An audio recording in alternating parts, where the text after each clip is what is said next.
Hey guys, welcome back to my videos. It's been a while since I've posted. And yeah, to be honest, I just forget to record everything that I do until afterwards. And I'm like, damn it, should have recorded that. But here's a bit of a longer video for our YouTube videos today. A little bit different to the short, so I haven't sped it right up. This is me making a 70th birthday 3D layered cake topper.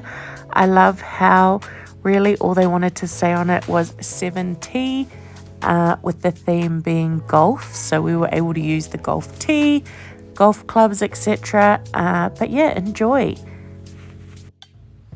As the video goes on, you are going to see me using my black foamies. So these are 3D adhesive squares that are double-sided and they are perfect. So they're colored. They're not just the white ones you can buy in store. For this one, I'll be using a range of black and blue.